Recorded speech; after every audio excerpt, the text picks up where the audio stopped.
Selamat datang. Dalam video ini, saya akan memandu Anda mengenal tombol, port, dan spesifikasi perangkat keras MacBook Neo yang membuatnya berbeda dari MacBook lainnya.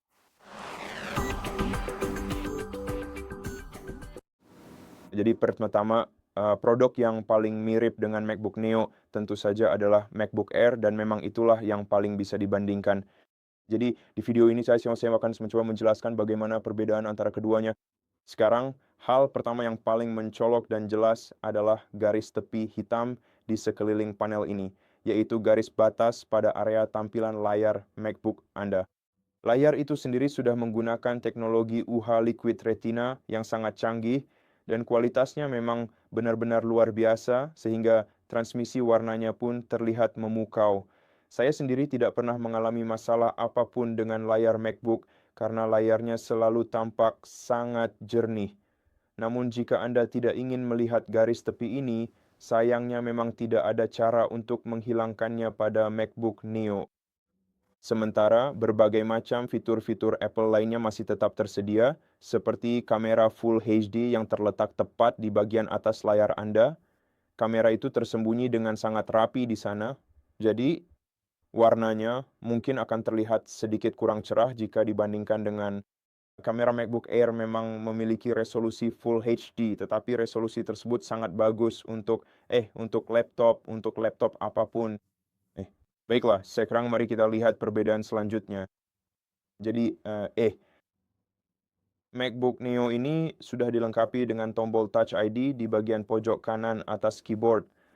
Namun, fitur ini hanya tersedia pada varian dengan kapasitas penyimpanan sebesar 500 GB.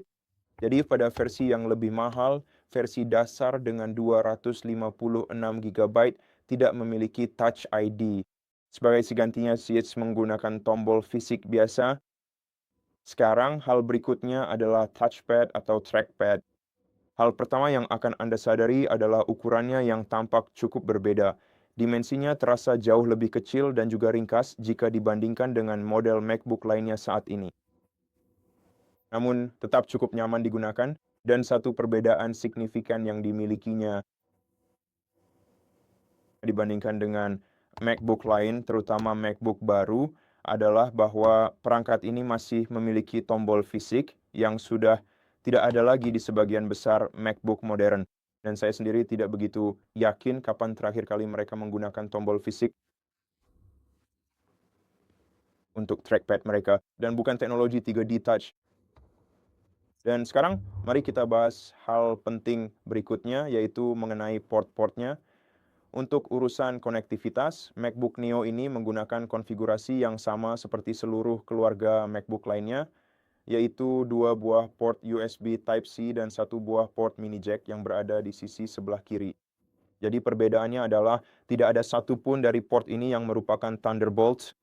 Nah, port yang paling dekat dengan tepi adalah USB-C 3.0 yang memungkinkan transmisi hingga kecepatan 10 GB atau 10 gigabit per detik.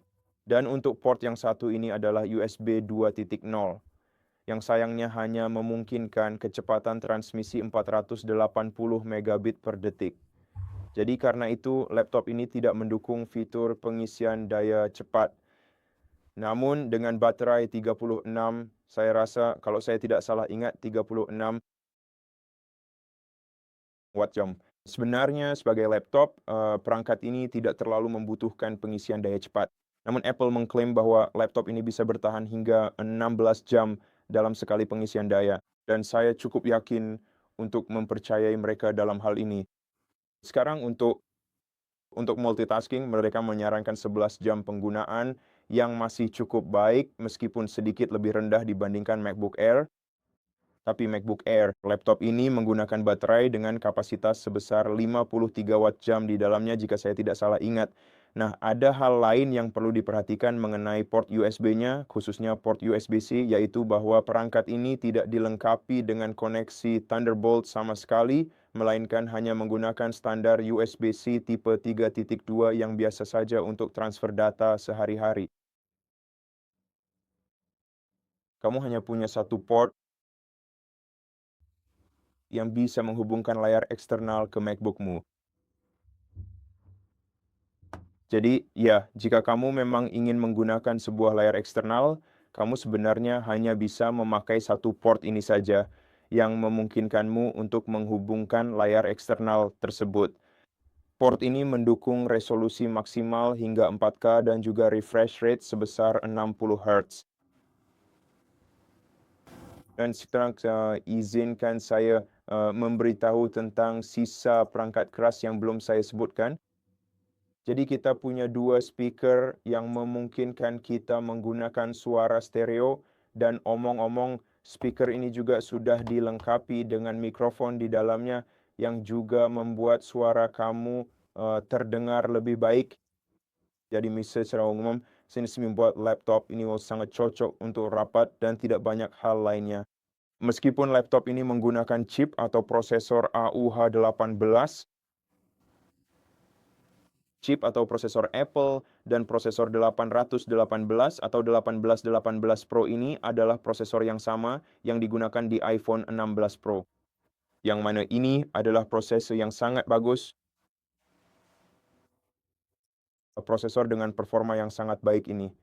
Benar-benar memungkinkan kamu untuk bisa menggunakan perangkat ini dengan sangat lancar. Dan secara umum sejauh ini selama saya mencobanya, saya sudah menggunakannya dan saya belum menemukan adanya satupun lag di dalam sistem laptop ini. Prosesor canggih ini akan memungkinkan bagi kamu untuk menjalankan hingga beberapa lusin aplikasi yang berbeda-beda secara bersamaan. Namun sayangnya laptop ini sendiri hanya memiliki kapasitas RAM bawaan sebesar 8 GB saja, dan hal ini berlaku baik untuk versi 250 GB maupun 500 GB versinya. Jadi kok ya perlu diingat bahwa memori RAM pada model ini memang tidak bisa di-upgrade. Jadi kita hanya akan dibatasi pada kapasitas 8 GB RAM saja, yang sebenarnya cukup disayangkan karena jumlah gigabyte itu terlalu sedikit untuk di tahun 2026 nanti. Lalu kira-kira apalagi ya memori RAM-nya juga akan terasa jauh lebih lambat dibandingkan dengan model Air, hanya memungkinkan bandwidth memori 60 GB per detik yang sebenarnya cukup tapi tetap lebih rendah dari Air. Dan sekarang untuk spesifikasi lain dari laptop ini, ukurannya sedikit lebih kecil dibandingkan Air versi terbaru dan juga versi M4. Dan saya menduga selain itu, model M3 serta model M2 juga memiliki ukuran fisik yang sedikit lebih besar daripada model yang satu ini. Namun meskipun begitu, tingginya tetap hanya sekitar setengah inci saja atau setara dengan 1,27 cm. Lebar dari perangkat laptop ini adalah sekitar 11,71 inci atau setara dengan 29,75 cm. Sementara itu, untuk kedalaman laptop ini sendiri adalah ukuran layarnya adalah 8,12 inci.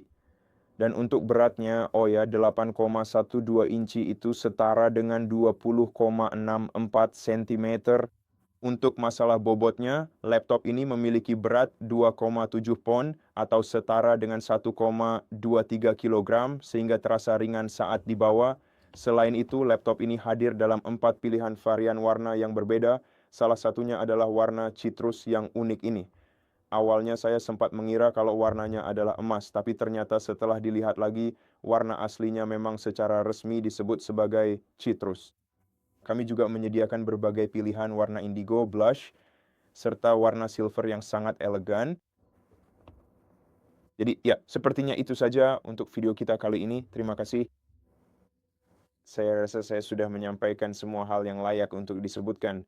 Dan ya, satu hal terakhir, laptop ini sepenuhnya mendukung Apple Intelligence, jadi jika kamu mencari laptop termurah yang mendukung AI Apple secara mulus, mungkin ini bisa jadi pilihanmu. Dan itu saja untuk video kali ini. Terima kasih sudah menonton. Jika video ini untuk selalu silakan dan pertimbangkan untuk berlangganan ke channel kami. Beri like dan komentar di bawah dan sampai jumpa di video berikutnya.